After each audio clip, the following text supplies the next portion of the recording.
રાજકોટના જેતપુર જૂનાગઢ રોડ પર અકસ્માત આઈસર અને કાર વચ્ચે અકસ્માત સર્જાયો, જેમાં એકનું મોત નીપજ્યું। 2 વ્યક્તિ ઘાયલ થયાના સમાચાર છે। બંધ આઈસર પાછળ કાર ધડાકાભેર અથડાઈ હતી। બંને ઇજાગ્રસ્તોને સારવાર માટે જૂનાગઢ ખસેડાયા। અકસ્માતની આ ઘટનાના સીસીટીવી ફૂટેજ પણ સામે આવ્યા છે। જેતપુર તાલુકા પોલીસે સીસીટીવી ફૂટેજ કબજે કરીને તપાસ આરંભી છે।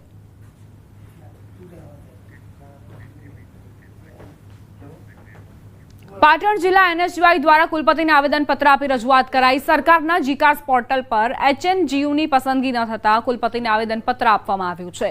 જીકાસ પર ઉત્તર ગુજરાત યુનિવર્સિટી ન મૂકવામાં આવતા વિદ્યાર્થીઓને હાલાકી પડી રહી છે। ત્યારે એનએસયુઆઈના કાર્યકરોનું કહેવું છે કે સોમવાર સુધી જીકાસ પોર્ટલ પર નહીં મૂકવામાં આવે તો તેઓ ફરીથી રજૂઆત કરશે।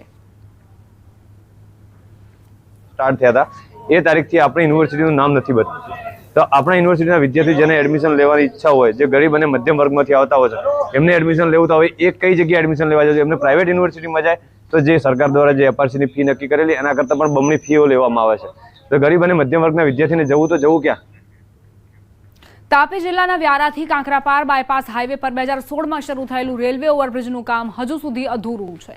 રેલવે ફાટક બંધ થયા બાદ લોકો લાંબી દૂરીથી મુસાફરી કરવા મજબૂર બન્યા છે।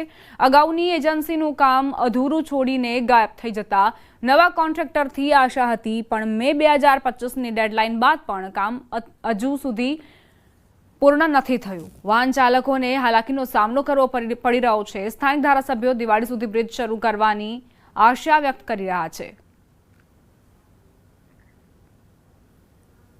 અને ત્યારે એ લોકોએ એવો રિપોર્ટ પણ આપેલો કે આ બ્રિજનું કામ 29 ફેબ્રુઆરી 2024ના દિવસ સુધીમાં કમ્પ્લીટ થઈ જશે અને ત્યાર પછી એના ઉપર ગાડીઓ પણ ફરવા લાગશે। પણ આજે 6ઠ્ઠો મહિનો 2025નો ચાલુ થઈ ગયો, હજુ સુધી બ્રિજનું કામ શરૂ નથી થયું। સ્ટીલનું આખું વર્ક જે છે એ ત્યાં સેન્ટ્રલમાં એ પોતે નટ બોલ્ટ ફિટ કરી અને ત્યાર પછી ફરી પાછું ત્યાં ખોલી અને અહીંયા લાવવાનું થાય। અને આ લગભગ આવતા દિવાળીએ કાંકરાપાર ઓવરબ્રિજ જે રેલવેનો જે છે એ લોકોને ઉપયોગ કરવાનો મળી જશે। તાપીના વ્યારા ખાતે કાંકરાપાર બાયપાસ રોડ પર રેલવે ઓવરબ્રિજનું કામ જે છે 2016માં શરૂ થયું હતું, જે આજ દિન સુધી પૂરું થયું નથી। દ્રશ્યમાં બતાવવાનો પ્રયત્ન કરીશ કે આ તાપીના કાંકરાપાર રેલવે ઓવરબ્રિજનું બાંધકામ જે હાલ પણ મંથર ગતિએ ચાલી રહ્યું છે। અનેક વખત આ બાંધકામ અધૂરું છોડી દેવામાં આવ્યું છે અને તંત્રની બેદરકારીને લીધે આ કામગીરી હજુ સુધી ચાલી રહી છે। જોવા જઈએ તો આ બ્રિજનું બાંધકામ અધૂરું રહેવાને કારણે લોકોને ખાસ કરીને અવરજવર માટે ભારે તકલીફનો સામનો કરવો પડી રહ્યો છે। જોવા જઈએ તો અહીં બ્રિજનું બાંધકામ શરૂ થતાની સાથે જ રેલવે જે ફાટક હતી એ પણ બંધ કરી દેવામાં આવી હતી અને વાહન વ્યવહાર ડાયવર્ટ કરવામાં આવ્યો છે, જેને લઈને જે ભારે વાહન ચાલકો છે જેમને લાંબો ચક્રાવો પણ લેવો પડતો હોય છે અને એના લીધે વાહન ચાલકોનું ઈંધણ સહિત ખર્ચમાં પણ વધારો થતો રહ્યો છે।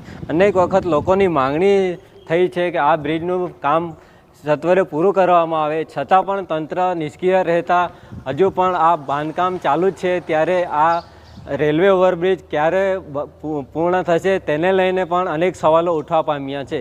હેમંત ગામિત, ન્યૂઝ 18 ગુજરાતી, તાપી। સમાચાર સુરેન્દ્રનગરથી દારૂ વેચાતો હોવાનો વિડીયો વાયરલ થયો છે। પરાલી ગામે બેરોકટોક દારૂનું વેચાણ, દારૂ લઈને આવતા યુવકનો વિડીયો વાયરલ થયો। પોલીસની કામગીરી પર પણ સવાલ ઉઠ્યા છે। દારૂબંધીના ધજાગરા ઉડાવતો આ વિડીયો વાયરલ થયો છે। સુરેન્દ્રનગર એલસીબી એસઓજી તેમજ સ્થાનિક પોલીસની કામગીરી સામે અનેક પ્રશ્નો ઊભા થયા છે। વાયરલ વિડીયો અંગે ન્યૂઝ 18 ગુજરાતી પુષ્ટિ નથી કરતું। આ વિડીયો જુઓ, એક યુવક નજરે પડી રહ્યો છે જે દારૂ લઈ જઈ રહ્યો છે। સવાલ અહીં એ કે આ યુવક પાસે દારૂ ક્યાંથી આવ્યો? જ્યારે ગુજરાતમાં દારૂબંધી છે તો દારૂ બને છે ક્યાં, વેચાણ ક્યાં થાય છે અને આ યુવક પાસે આ દારૂ કેવી રીતે આવ્યો? સંવાદદાતા અક્ષય જોડાઈ ગયા છે વધુ જાણકારી સાથે। અક્ષય, સુરેન્દ્રનગરમાં એક વિડીયો વાયરલ થયો છે, યુવક દારૂ સાથે નજરે પડી રહ્યો છે, શું વિગત? જી, ચોક્કસથી વાત કરવામાં આવે તો સુરેન્દ્રનગર જિલ્લામાં દારૂબંધી હોવાની પોકળ વાતો છે એ સુરેન્દ્રનગર જિલ્લા પોલીસ દ્વારા કરવામાં આવી રહી છે। સુરેન્દ્રનગર જિલ્લામાં અવારનવાર સ્ટેટ મોનિટરિંગ સેલ ટીમની ટીમ દ્વારા હાઈવે પરથી મસ્ત મોટો દારૂનો જથ્થો ઝડપી પાડવામાં આવી રહ્યો છે, ત્યારે બીજી તરફ ગ્રામ્ય વિસ્તારમાં દેશી દારૂની બેરોકટોક વેચાણ થતું હોવાનો જે વિડીયો છે એ વાયરલ થયો છે. આ વિડીયો છે એ પાણછીણા પોલીસ મથક હેઠળ આવતા પરાલી ગામનો હોવાનો પ્રાથમિક વિગતો બહાર આવી છે. પરાલી ગામમાં દેશી દારૂનું ખુલ્લેઆમ વેચાણ થતું હોવાનો એક વિડીયો છે એ જાગૃત નાગરિક દ્વારા વાયરલ કરવામાં આવ્યો છે, જેને લઈને ક્યાંક ને ક્યાંક જે સ્થાનિક પાણછીણા પોલીસ છે તેમજ સુરેન્દ્રનગર જિલ્લા LCB અને SOG પોલીસ છે જે મસ્ત મોટી કામગીરી કરતી હોવાની જે વાતો કરી રહી છે તેની ખુલ્લેઆમ છે એની કામગીરી સામે સવાલો ઉઠવા પામે છે. ક્યાંક ને ક્યાંક પોલીસની કામગીરી સામે ચોક્કસથી સવાલો ઉભા થયા છે. આભાર અક્ષય જાણકારી આપવા માટે. રોકાઈશું એક બ્રેક માટે. આપ જોતા રહો ન્યૂઝ 18 ગુજરાતી.